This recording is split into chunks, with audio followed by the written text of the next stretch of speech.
دختر کوچک آقا سکینه جان، چشماتو بستی و دل شد آتیشان. در بین غم تو موندی و غربت، نامت هنوز میریزه بر روزه. زیر غبار داغ بیرحم با دل میگیره از صدای فریاد. هر کی تو رو صدا زد گریه کرد،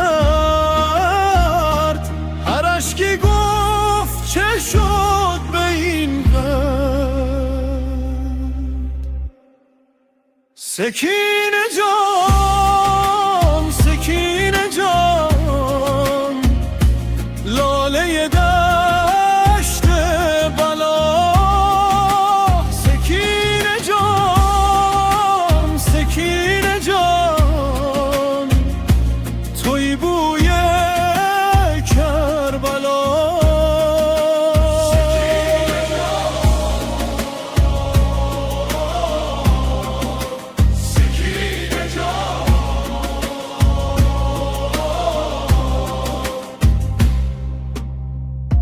موهای تو به خاک افتاده بود، دستای کوچیکت خسته و کبود، اما نگاهت پر از صبر و نور، مثل دعای آخر عاشور. هر جا که اسم تو میاد آه میشه، هر سینایی پر از گناه میشه. تو یادمون دادی توی این جهان، گریه خودش میشه زبان جان.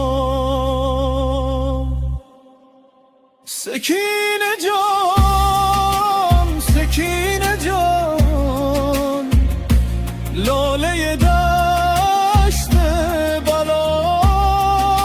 سکینه جان، سکینه جان، توی بوی کربلا.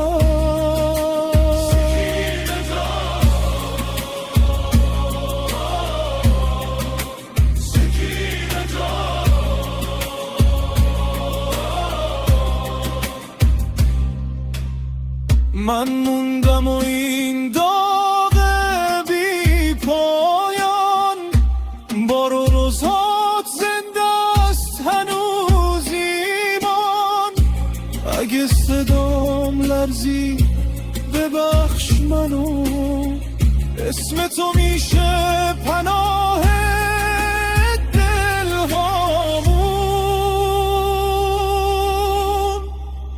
سکینه جان، سکینه جان،